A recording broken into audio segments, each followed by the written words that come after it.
In this lesson, we'll continue drawing the geometric forms of our fire hydrant.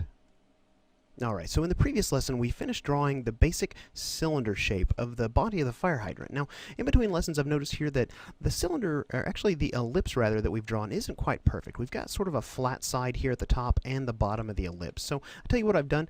In between lessons I've gone in and worked a little more on this ellipse to get it a little smoother. And to be honest, that's something you may find that you need to do from time to time when you're drawing ellipses. A lot of time it's a matter of trial and error, finding exactly the right stepping pattern when you zoom out so that it creates a nice, smooth, clean ellipse. So let me show you what I've got here, and then we'll talk about what I did to get to this point. So you can see here we've got a lot smoother ellipse, and if we layer that on top of our old cylinder, you can see here that we've got an extra pixel on these two segments at each corner. So what I've done here is, showing the old cylinder here, I've come in and shortened this segment up, I've moved this segment over one, and I've added an additional pixel to this single pixel segment, creating a second 2-pixel segment there. So you can see here the result, and again, like I said, it's a lot smoother ellipse, creating a nicer cylinder for us. And you know, in looking at our fire hydrant here, let's move on to the next portion. So we've got here the basic cylinder shape down, but there's actually another cylinder here to work with. We've got a wider cylinder, wider in diameter here,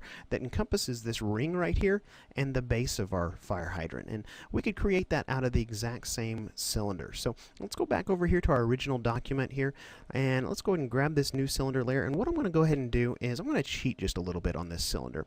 So I've already drawn these ellipses, and we've got these ellipses looking good. So I'm going to come in here, I'm going to select the top half here, and I'm going to copy that with a Control-C. Let's go ahead and paste it in again with a Control-V. So we've got the top half of that ellipse on its own layer here. We'll just drag that over to the side. And I tell you what, let's make a lasso selection out of that, and let's just drag a new copy of that down on the same layer, and then we'll flip that vertically.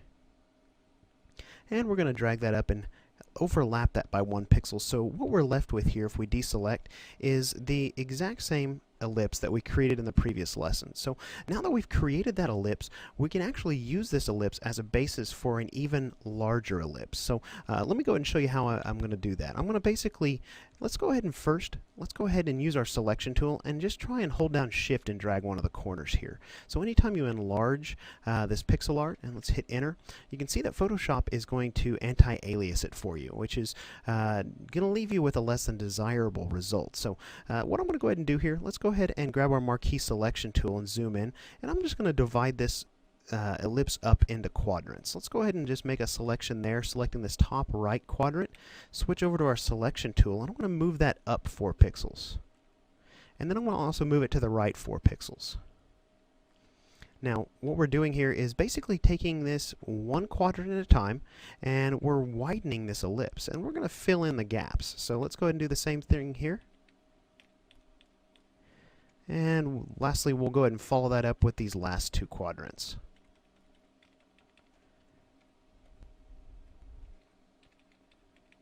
Just like so.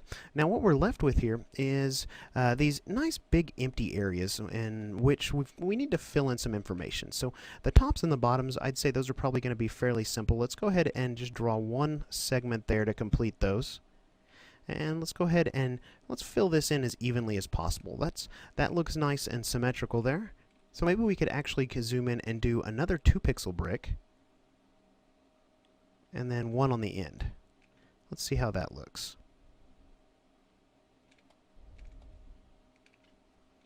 You know, I'm not feeling that so much, so I tell you what, let's come in and redo that. Let's go ahead and take out those pixels that we just drew in.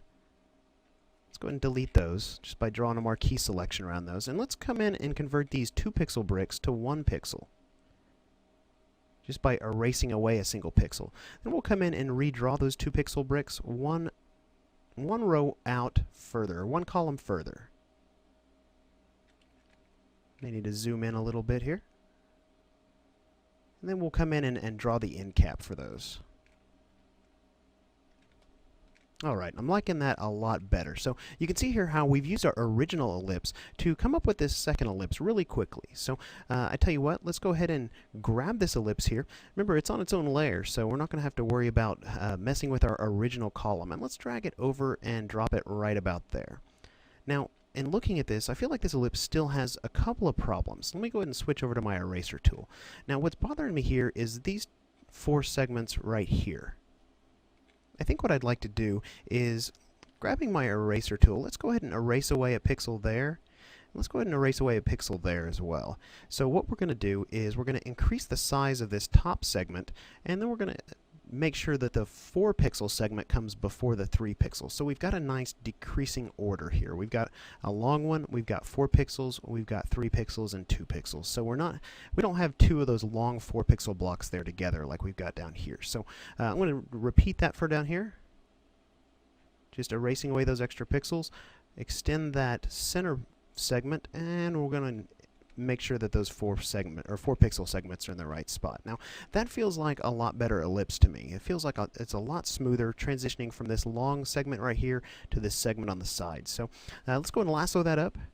And notice here that we've got that centered right there on the original ellipse. This is going to be an ellipse that's flush with that one. So we're going to go ahead and do the exact same thing for the bottom here to create the base. Let's go ahead and drag that down, and we're going to center that ellipse on the smaller ellipse. So now that we've got those 2 in place, we can go ahead and come in here and create the second ellipse for both the top ring of the fire hydrant and the base. So let's go ahead and do the top first. Well, let's go ahead and drag that back down to where it was, and we'll drag a copy of that up, and we're going to create a fairly thick ring around this. Remember, the fire hydrant itself, it's got a fairly thick ring right here, about twice as thick as the base. So I've gone ahead and drug that up pretty far. Let's go ahead and drag another copy of that down for the base here. And I think that looks pretty good. Now, notice here that we've got a lot of overlapping line work. We've got a decision to make at this point. Do we want to take our eraser tool in here and begin erasing away pixels, or do we want to hide these pixels using a mask? I personally, in my own workflows, prefer to use a mask. That way we haven't permanently damaged the artwork. So I tell you what, for this particular layer, before we mask it, let's go ahead and complete the sides of our cylinder here. And that one's already complete down there. Let's go ahead and hit our layer mask button right there at the bottom of the layers panel, and we do have our layer mask selected here by default. Notice that it's got the little brackets around it. So I'm going to come in here, and with my black brush we're going to begin painting over the line work we don't want, so we can hide that with our mask. So we don't want that line. We've got a little bit of a jumble going on here, so let's go ahead and just kind of shave this back a little bit to reveal our original line work. Just like so. And we'll do the exact same thing down here. Taking a look, looks like we've actually got a couple of anti-alias pixels there. We'll actually handle those here in just a moment, but I'm going to basically continue using this mask to hide our line work here. So just continuing along, we'll erase away some of these pixels using our mask, just like so. And I tell you what, let's come down here and let's work on our original cylinder just a little bit. Let's come in here first and let's grab our eraser tool, make sure we get rid of those anti-aliased pixels there that we don't want, and let's go ahead and add a layer mask to this one as well. So we'll switch over to our pencil tool again and just kind of clean these lines up. Clean up some of this stuff where we've got extra lines that we don't want to see. We'll come up here and do the exact same thing. Now, I may actually hide quite a bit here, so I'm going to increase the size of my pencil, and we're going to just paint over all of this stuff that is underneath this top ring. Just like so. That way none of this stuff is showing up, and we have a nice clean mask. We've got a few pixels left here. Let's go ahead and try and mask those out on the other layer. There we go. And we'll mask out this line right here. We're not going to need that. Alright, so you can see we've got a nice foundation set here for our fire hydrant using the 2 different widths of cylinders. Now we've still got a lot of detail left to add, so in the next lesson we'll pick up where we're leaving off here and we'll continue drawing our fire hydrant.